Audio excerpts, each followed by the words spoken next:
A partir de agora, você acompanha mais uma edição do Revista. Em meio às altas temperaturas e com a promessa de uma estação mais chuvosa, há mais de uma semana vivemos o período da primavera. A estação, que não é nada discreta ao exibir a beleza das flores, não só marca o início da reprodução na natureza, como também estampa a moda. Apesar da beleza exibida nas roupas e adereços, os encantos promovidos na natureza ainda são o maior convite da primavera. Todo o charme dessa estação você confere agora na reportagem de Isabelle Reda. Assim como o outono, a primavera é uma estação de transição. Ela começa oficialmente no dia 23 de setembro e representa o tempo de despedida das frias paisagens e do preparo para a entrada nos tons quentes do verão. As flores são a marca principal dessa estação tão colorida. Mas a primavera não é feita apenas pela beleza das paisagens. Ela possui ainda uma grande importância para a vida animal e vegetal. A gente tem que considerar que a primavera ela é um momento, né, em que a gente tem, vamos dizer assim, uma disponibilidade maior de organismos, né? No caso aí de insetos, no caso aí de polinizadores, né? Retomando o seu período de atividade. Nos países de clima frio, né, isso é bem notório em função das baixas temperaturas, em função muitas vezes do período do gelo, né, em que esses animais eles estão realmente dormindo, vamos dizer assim, e a mesma coisa os vegetais. Então a primavera, como aquele momento em que começam as condições ambientais se tornarem mais favoráveis, no caso dos países de clima bastante frio, né, o derretimento do gelo, o aquecimento novamente da temperatura, então isso tudo favorece, vamos dizer assim, essa quebra de dormência tanto vegetais quanto animais estavam experimentando. Juliana ainda alerta que algumas espécies de plantas e animais sofrem com os impactos ambientais dos últimos anos. Um dos principais eventos que a alteração climática ela causa, né, ou vem causando, é a mudança no ciclo, vamos dizer assim, das chuvas, né? A gente tem períodos de secas que estão se tornando maiores, eventos mais frequentes como o El Niño, que é o aquecimento lá das águas do Pacífico e que causa uma série de mudanças climáticas, falando aqui principalmente do Brasil. Então a gente tem casos em que determinadas plantas elas estão tendo a floração antecipada, né? Isso aí já vem sendo percebido, por exemplo, com as diversas espécies de ipê. Cada vez mais cedo a gente vê o ipê, principalmente o amarelo florescendo, né? Recentemente a gente está vendo aí o ipê branco florescendo também bem mais cedo. A gente está em setembro, já tem ipê branco, ipê rosa florescendo, o que deveria acontecer mais ao fim do ano, né? Então essa antecipação da floração, ela pode sim, não só no caso de um ipê, mas no caso de outras plantas, causar o que a gente chama de uma dessincronia entre esses polinizadores, né, e esse recurso que é a planta, porque o polinizador busca a planta, a flor, como um recurso alimentar. Mesmo diante de tanto desequilíbrio ambiental, as flores estão por todos os lados. Elas dão o tom de alegria e enfeitam a vida. E principalmente nesta época do ano, a procura por elas aumenta. A época que mais se procura é no Dia das Mães e Dia dos Namorados, mas na primavera o pessoal normalmente dá uma renovada no seu jardim e procura muito margarida, beijinho, begônia. Com a chegada dessa época tão florida, nada melhor do que a gente ter uma dessas espécies típicas da primavera em casa. Eu vou conversar com a Carla, que vai nos contar um pouquinho como que a gente pode ter uma dessas espécies em casa. Carla, qual que é essa flor que a gente pode plantar? Esse é o beijo empátinis. Ele normalmente é para ambiente mais sombreado e não pode molhar muito, pois ele mela bastante com muita rega.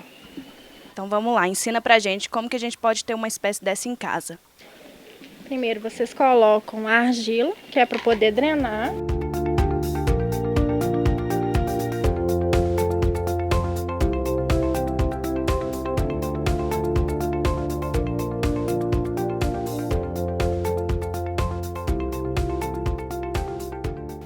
Aperta bastante.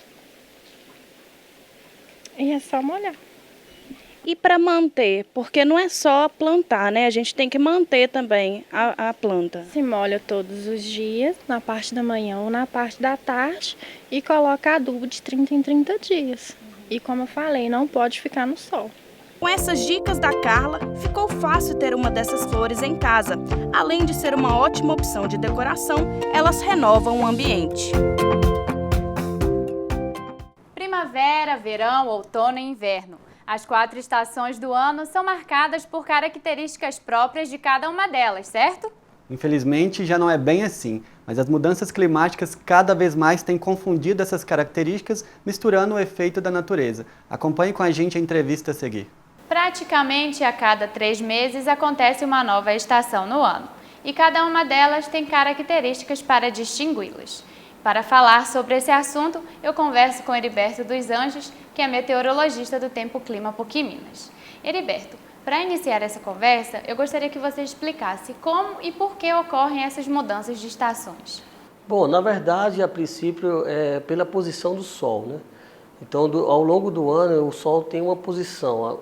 Quando está verão no hemisfério sul, ele está mais próximo, ou está posicionado mais no hemisfério sul. Por isso que a incidência de raios solares são maiores, os dias são mais, os dias tem mais dia, o sol, né? A luz do sol fica mais persistente, ou seja, o dia é maior do que a noite no verão e começa na primavera, porque na verdade aqui na região sudeste a gente tem 2 estações bem definidas, né? Que é a estação seca, que é o inverno, e a estação úmida, que é o verão. As chuvas ocorrem principalmente na estação do verão, sendo que na estação do verão úmida, a gente tem a primavera e o verão, que a primavera é a transição entre o período seco para o período chuvoso. Então, na verdade, a gente tem diversos fatores que influenciam.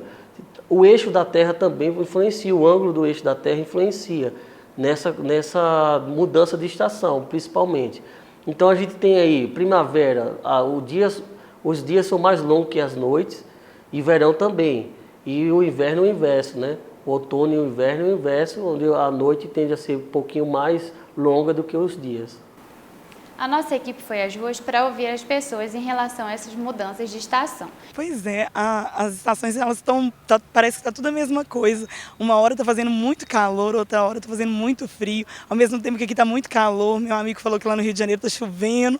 Eu acho que isso é tão complicado porque o clima a umidade fica tão baixa, né? E a gente começa a ter tantos problemas. Fica um clima muito repetitivo, assim, que não muda, é só esse calor. Eu quero ver o verão do que vai chegar aí, vai ser para rachar o chão, viu? Você pode explicar para a gente, então, por que isso vem ocorrendo? Bom, na verdade, o que se tem observado é que, principalmente no verão, onde ocorrem chuvas contínuas entre dezembro, final de dezembro e principalmente janeiro, e a gente não tem observado essas chuvas típicas de verão. Nos últimos 2 períodos chuvosos, estamos com déficit de chuva em relação à média histórica, né, para Belo Horizonte. Então, o que tem observado é que as chuvas diminuíram um pouco, mas essa variabilidade, eu diria, no clima, ela chega até a ser natural. Ela tem anos que são muito chuvas acima abundantes, né? Não sei se você lembra, em 2011 tivemos chuvas bem significativas aqui no estado de Minas Gerais como um todo, principalmente a região centro-sul do estado. E em 2012, 13 e 14 praticamente não tivemos chuvas nenhuma.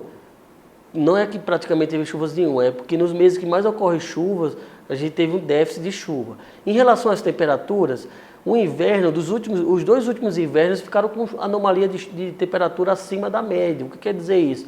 Predominantemente, os meses de inverno ficaram com temperaturas acima da média. Sendo que nesse ano, particularmente, a gente está com um fenômeno atuando, que é o fenômeno climático chamado El Niño, oscilação sul, que ele ocorre no Pacífico Equatorial, são as águas mais positivas no Oceano Pacífico, né? Então, quando eles estão acima da média, a anomalia positiva caracteriza o El Niño, né? Que é a fase positiva desse fenômeno climático. Quando eles estão negativos, é a fase fria, né, do El Niño. Então, a gente tem vivenciado agora, nesses últimos 2, 3 meses, um El Niño de intensidade moderada.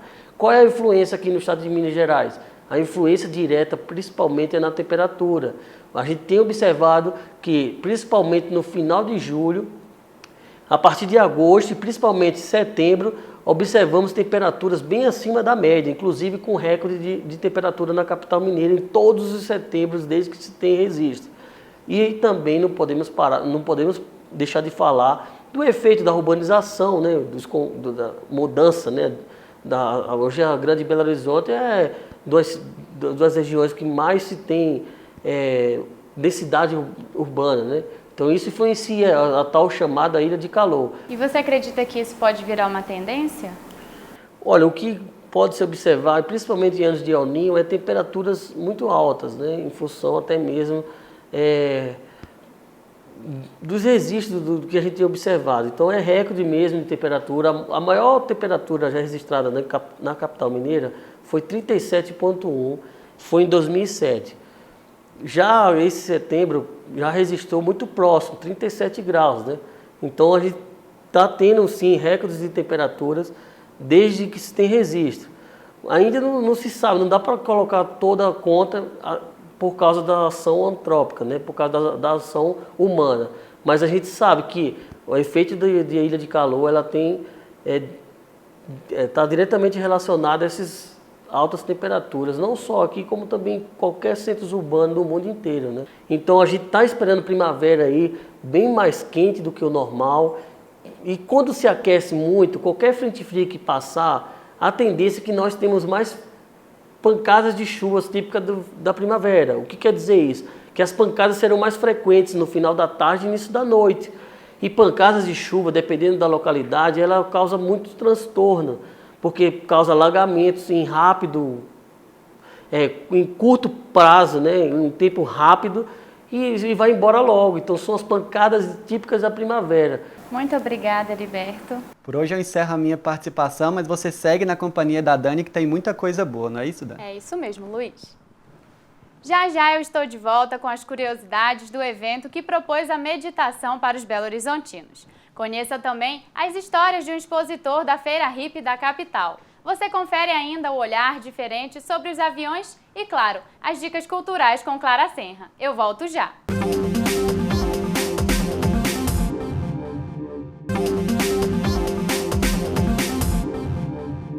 Meditar é um dos pontos turísticos mais encantadores de Belo Horizonte. Esta foi a proposta da organização Brahma Kumaris, que promoveu o Medita BH no último fim de semana. O Luiz acompanhou o evento e conta o que rolou por lá.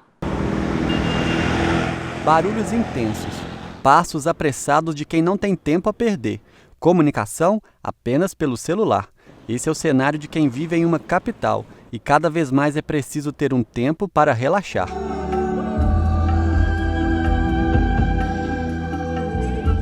O Medita BH oferece um espaço de paz e tranquilidade em meio ao caos urbano de Belo Horizonte. O evento teve como objetivo popularizar e desmistificar a prática da meditação. Meditação não é caro, meditação é de graça, meditação não é religião, pessoas de qualquer religião podem praticar a meditação.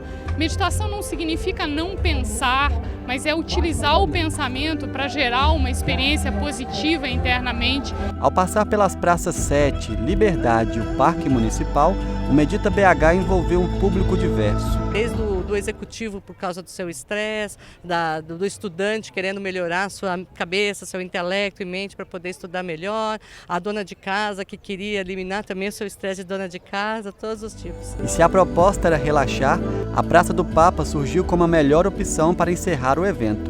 E quem participou confirma a importância da meditação. Esse tipo de evento para o mundo atual é imprescindível, porque hoje o caos reina em todos os setores. A meditação é muito importante porque eu converso comigo mesmo.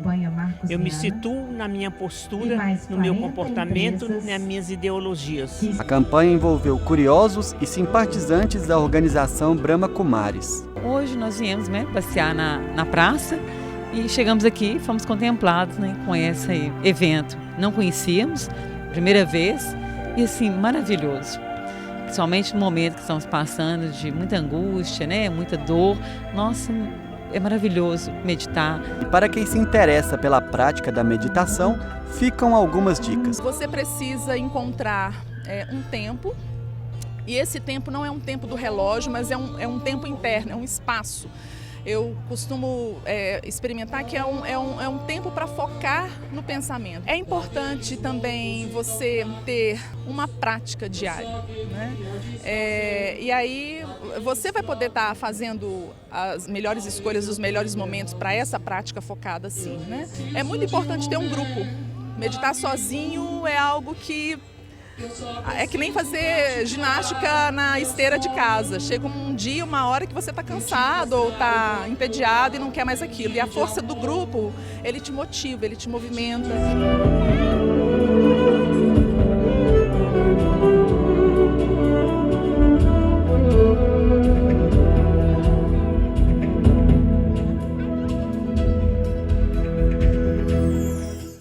Nesta semana foi escolhida a nova identidade visual da Feira Hippie. Muda-se a logomarca, mas permanece as histórias de muitas personalidades que movimentam esse mercado.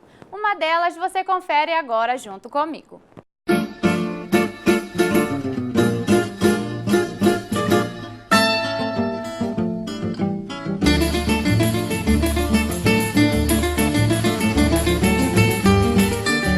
Comecei aos 20 anos de idade, a minha esposa, a atual esposa está aqui ao lado,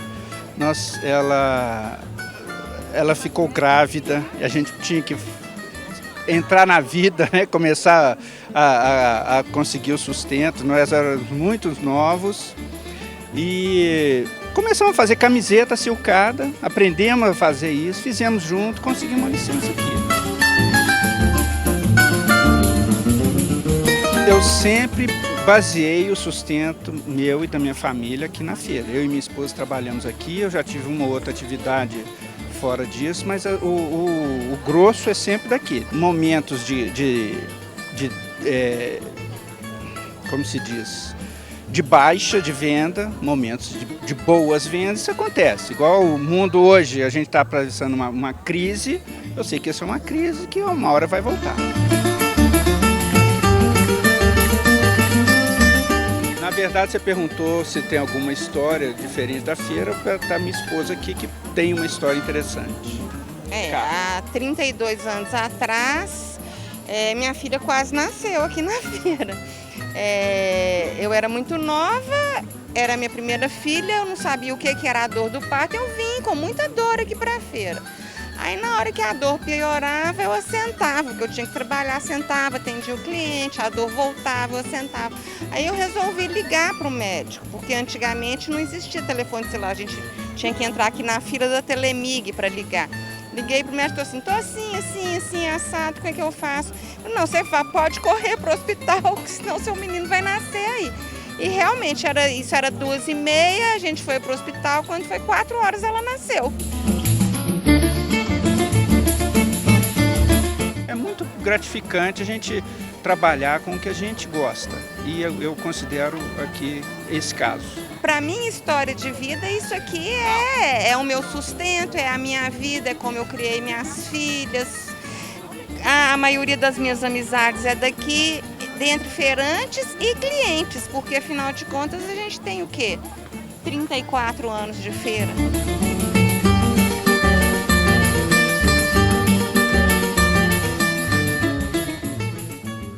Você conhece alguém que tenha por hobby fotografar aviões? Sabia que essa atividade tem um nome específico?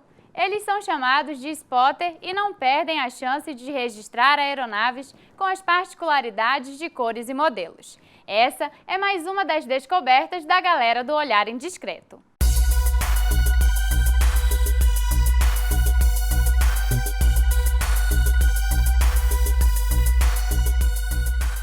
O spotting basicamente é o quê? É um grupo de amigos que curtem aviação, que se organizam, compram um bom equipamento fotográfico e vão para o aeroporto ou para onde tenha uma aeronave, seja um heliponto, um aeroporto, uma base aérea, e vão curtir o seu hobby. A definição spotter, ela vem da Segunda Guerra Mundial, quando o pessoal passou a observar os trens, as locomotivas, vagões e fazer anotações, é o que eles chamam de spotting.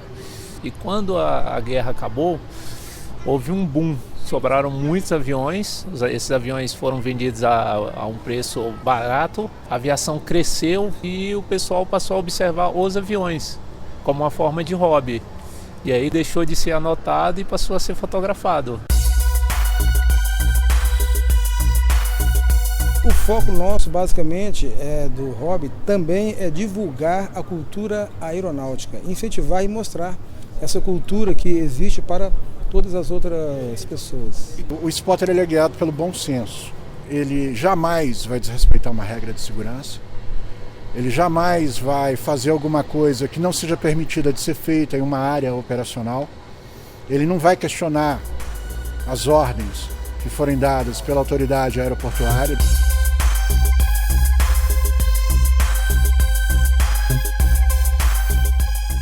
Quando a gente sai entre amigos para fotografar, tem mais adrenalina do que eu sair para poder fotografar uma aeronave que vai fazer o único pouso aqui no Brasil. Então, assim, eu vejo mais o spotting como uma área de amizade do que uma área de melhor foto, eu fotografei a aeronave, ninguém fotografou. Então, assim, acho que a essência do spotting é a união, independente de qualquer coisa. Todo aeroporto tem sua peculiaridade.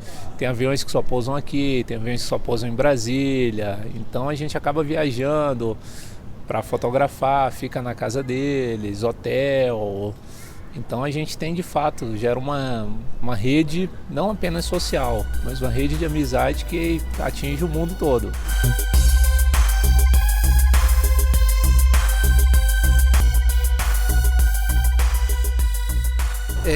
Tanto os modelos quanto as pinturas, também as matrículas das aeronaves, né? A gente tem uma agendinha que a gente anota os prefixos das aeronaves que a gente já fotografou. Então, assim, aqui a gente já tem história de aeronave que voou uma vez só, com uma única pintura, e nós conseguimos registrar. Muito legal, porque você chega no exterior, num evento como o Paris Air Show, por exemplo, você descobre que existem mais centenas de loucos como você que gostam da mesma coisa. É uma linguagem universal.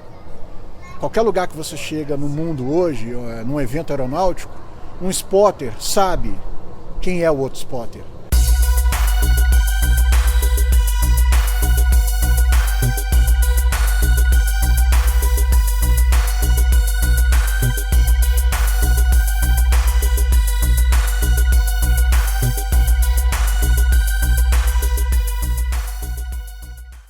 Já que o assunto é fotografia, Clara Senra conta um pouco mais dessa arte que movimenta Belo Horizonte neste fim de semana. Então, Clara, conta aí pra gente. É isso mesmo, Dani. Olá, pessoal de casa. Até o dia 9 de outubro acontece a segunda edição do Festival Internacional de Fotografia de Belo Horizonte. O evento reúne numa única cidade obras de 4 continentes. Ao todo, participam 36 artistas de 19 nacionalidades. Durante o FIFA BH, a capital é transformada em ponto de encontro para reflexão sobre a imagem fotográfica no Brasil e no mundo. O festival inclui a exposição internacional Mundo, Imagem, Mundo, que fica em Belo Horizonte até o dia 29 de novembro. Para quem não quer perder esse evento, ele será recheado de palestras, painéis de discussão, conversas com artistas, lançamento de livros, oficinas e maratona fotográfica. Os detalhes você confere no site que aparece na sua tela. Da fotografia para o universo da música, no dia 7 de outubro chega a BH o Mesa Brasil Musical. Com o tema Encontros, o evento promove um show que resgata as memórias do Clube da Esquina. A apresentação do cantor e compositor belo-horizontino Rodrigo Borges conta com a participação de convidados ilustres, como Milton Nascimento, Lô Borges e Daniel Jobim. O trio sobe ao palco junto com o cantor para a gravação do primeiro DVD do álbum dele, batizado de Qualquer Palavra. Além das influências do Clube da Esquina, o disco reúne a poesia da bossa nova, a consistência dos metais e a irreverência do samba. Tudo isso você pode conferir com a doação de apenas 1 quilo de alimento não perecível. O show acontece na próxima quarta-feira, às 9 da noite, no Grande Teatro do Sesc Palladium. Esta edição do Revista fica por aqui, mas você pode continuar ligado com a gente na internet pelas nossas redes sociais. Até semana que vem!